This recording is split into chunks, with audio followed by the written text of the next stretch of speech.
to the Girly Girl Bookworm. So today I have a currently reading video for you, and I read 5 books, DNF'd one, and I'm currently reading another, so let's just dive in. So the first 2 I read for review, so I want to thank Minotaur Books and Lake Union for sending me these books because I was so excited to review them for you guys. So the first one is The Safe Place by Anna Downs. This one came out July 14th. I think they actually both came out July 14th, surprisingly.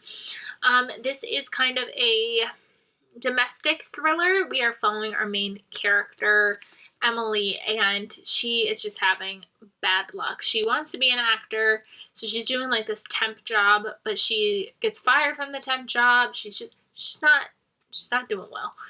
And her boss ends up deciding that, hey, you should come be my wife's like kind of personal assistant in our family home in France.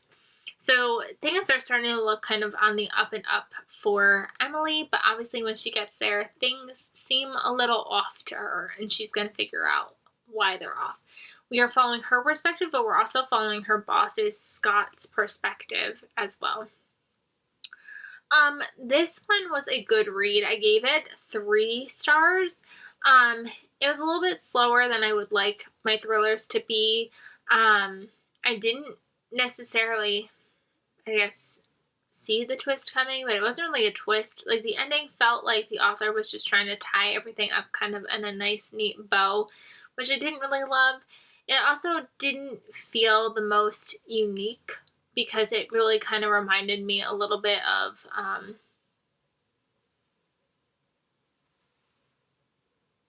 looking for it, The Turn of the Key by Ruth Ware a little bit, because there is a child in here that she's babysitting. So I will say that I really liked the atmosphere. You really felt isolated in this home in France. It's a very fun type of summer read because it did feel like summer, so I could definitely say people will enjoy this on the beach. I just felt like I had higher expectations for it because I had seen so many people say that they were addicted to this and they couldn't put it down, and I had the ability to put it down. It also took me about a week to read this, which, you know, if it takes me longer than like 2 days, I'm out. So it was good. My expectations were way higher, so it didn't necessarily meet them. Then we've got How to Save a Life by Liz Fenton. Fenton and Lisa Stank. Stank, I can never pronounce her name. I will learn one day, I promise. This is my 3rd book by this author duo. I read The Good Widow and The Two Lives of The Two Lives of Lila Bennett. And I really liked those, so when I knew they were coming out with another book, I knew I had to read it. This also came out July 14th, and this one is kind of like a Groundhog's Day where we meet our main character, Dom, and he, 10 years prior, proposed to his girlfriend and then kind of was like, never mind, I'm not ready. So she left, so they like have now since like parted ways, and now it's 10 years later, and they kind of have this like re-meeting up. And they decide that they're going to go on a date to kind of see if there's anything there. And she dies at the end of the date. And he's like, oh my God, I have to do something. I wish I could have saved her life. Like, if I could have done anything to save her life. And it's like Groundhog's Day. He wakes up, they relive the day over and over again. And every single day he relives this, she still dies in the end. He's like, what do I need to do? All I want to do is save her life and rehab our connection. And so it's just him trying to change things and tweak things so that way he could eventually save her life in the end. This book was a really great read. I gave this book 4 stars. Definitely another perfect like summer beach read. I just love how Liz and Lisa come up with these unique premises. And I know we've kind of had the whole Groundhog's Day story before, but their take on it was just very interesting. I haven't seen the original, so that doesn't help. But I just loved that it was kind of a love story, but there was still kind of some comedy, but there was still a really good life message at the same time. So to me, it was a really unique read. I really enjoyed it, and I ended up giving it 4 stars. And again, I cannot wait to read more by that author duo because they just They just do it for me. They make the pages turn. Then I decided, because everybody else told me to, that I would read The Im Honeymooners by Christina Lauren. Don't hate me. But I didn't like it. I had been purposefully avoiding Christina Lauren for no real reason whatsoever. So when everybody kept raving about her and telling me, Nicole, you need to read her, I decided to give it a try. And I decided, why not start with the one that seems to be like the most loved? And everybody said how humorous this one was. So I was like, perfect. I'm on the beach. Perfect. Like, had 2 perfect beach reads. Now this one's going to be awesome. And it just wasn't, guys. We're following our 2 main characters. We're following Olive and Tyler. No, Ethan. Where'd Tyler come from? And both of their siblings are getting married to each other. Olive's twin sister is marrying Ethan's brother. And when they go to the wedding, everybody gets sick. And Olive's sister, Mia, won this dream ultimate honeymoon, and she has to go on it or she loses it. So they convince Olive and Ethan, the only 2 people at the entire wedding who did not get sick, to go in their place. And it's kind of this enemies to lovers, because Olive doesn't like Ethan and Ethan doesn't like Olive and all that. In the beginning, I started it, and Olive, right off the bat, I could not stand her. I didn't like her. Just her continually putting her body down and thinking that Ethan didn't like her because she was fat was just annoying. And her hatred basically towards her sister for winning everything was just kind of like, I just could not stand her attitude. Her attitude was really poor, and I just didn't like it. Then we get to the point where they're on their way to Hawaii, and I'm like, you know what? I'm starting to like it a little bit better. We're doing great. And then there were a couple things that just happened that just made me feel like this wasn't like the most unique story. And not that I need a super unique story, but it just felt, it reminded me of Just Go With It by not by Adam Sandler, the movie with Adam Sandler in it. And I was just kind of like, okay, been here, done that, whatever. I'm just going to keep going. Because I was talking to people and they're like, are you going to keep reading? I'm like, yeah, I'm going to keep trying. I'm going to keep plugging. So I kept plugging, and by the end, I don't know. This didn't need to be 400 pages. Granted, the font made this, like, this could have been easily printed and condensed down into a shorter book on top of it. Second of all, by the end, the problem just bothered me. They ended up having to pretend to be married, obviously, on this honeymoon, and I just felt like so many other problems could have arisen due to them fake dating, that they didn't need to create the problem that ultimately was the problem. It just felt like the whole thing was almost kind of for nothing. I hated the problem. I just felt like it didn't need to happen that way.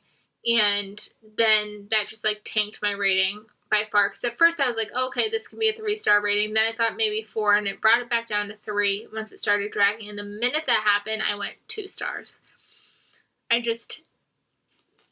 I can kind of see why people love this, but to me, it didn't work. Don't hate me. I will still try another one of their books because I own 2 more, but that one was not great. The one I DNF'd is Feels Like Falling by Christy Woodson Harvey, and I'm shocked that this is the one that I'm DNFing. I read the Slightly South of Simple in that whole trilogy, so the Peachtree Bluff trilogy, and I really enjoyed it. So I thought this is going to be perfect, so I picked this one up next. We were still at the beach, so I was like, this will be great. Nah. We're following Gray, who her husband has just recently left her, so she's trying to figure out her life. She's about 34 years old, and she ends up getting this woman who's like 40 fired from like CVS or like a pharmacy place where she does photography, like she prints pictures. And so then they like kind of come back into each other's lives because she feels bad for getting her fired. And Diana, who is the woman that got fired, she has been kind of like down on her luck. She's just leaving her boyfriend. She's about to like start living out of her car. the back talks about how apparently Diana's first love comes back into the picture. I'm 133 pages in. That hasn't happened yet. I don't know. It just felt like nothing was happening. I wasn't learning anything about any of these characters. I really didn't care about any of these characters, and I just kind of was over it. So I put it down for now. It'll probably be for good, but for now, I'm putting it down because it wasn't working for me, and I felt like I was forcing myself through it.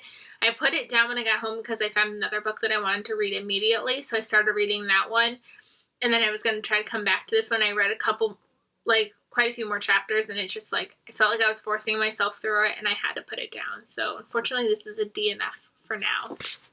Probably for good, but at least for now. What I put that down for to pick up was Hamilton, The Revolution, which is by Lin-Manuel Miranda and Jeremy McCarter. This kind of... I saw Hamilton with my husband 2-3 years ago at this point.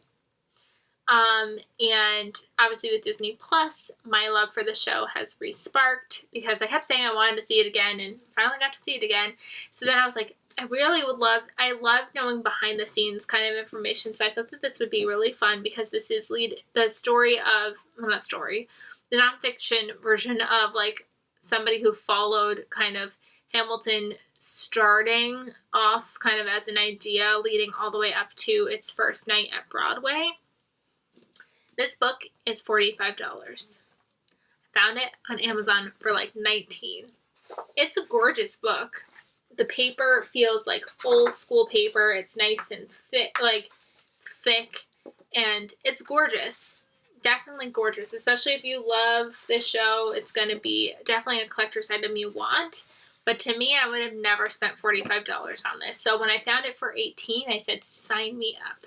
So $18 wasn't a terrible price, especially because you're really paying for the quality of the book and the pages, and this is leathery feeling, and so you're paying for the quality of the book, not necessarily the information in the book, because, for example, when we start this chapter, and it's got the 2 pages of information, and then it goes straight to lyrics, and you've got footnotes with the lyrics. You got a big giant photo, then you get another chapter, again, probably 2 pages of information. Sometimes it's 3 or 4, depending. But then you get lyrics and big photos. So in the grand scheme of things, this book also looks fairly daunting. It's only about 250 pages, 268 pages long.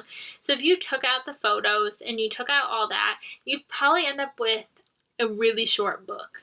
So to me, when I'm spending money on a book, obviously, I want pages, I want information. You're getting plenty of information, but $45 for something that I could potentially Google. So I'm glad I got it for $18. Still had a really fun time reading it. It's nonfiction, so I didn't read it. But it was just really fun getting that insight, and I found myself giggling at some points, and I learned some new information, and it was a good time. I just would not spend $45 on it. But that's just my opinion. Then I ended up picking up Evie Drake Starts Over by Linda Holmes. This is the book talk with Shelby and Kendra, and they are discussing this Tuesday the 28th, which means either by the time you're watching this, it's already happened, or by the time you're watching this, it's literally tomorrow, because I'm filming this Monday. So this is their pick this month. They are reading it with Chloe from Always Booked, and I decided to read it with them like I typically do. Now, this book was a book that I was never intending to pick up because I had heard it compared to Eleanor Oliphant is Completely Fine, or whatever that giant title is. And I didn't like that book, so I figured I'm not going to like this one either. So I kind of went into it pre-biased. So I'm going to start off by saying that. But this one we are following, they call her Evie. Her name is Evie. So they say in the book, Evie like in Chevy. And for some reason, I still continue to call her Evie. It's Evie. I apologize. Evie, her husband has recently died, probably a year prior to our main events taking place. She's living in this giant house that she doesn't want to really be living in because it's so huge. It's got an apartment attachment, but her best friend Andy knows a man named Dean who needs to get away for a little bit, so he's going to come and rent out this apartment. Andy's friend is Dean, who used to be a pitcher for the Marlins and for the Yankees, and he has the yips, which means he just suddenly stinks for no real reason, and he needs an escape. He needs an out. So he comes to Maine. He rents this apartment from Evie, and they have two rules that are, we're not talking about baseball, and we're not talking about her husband. And it's their romance.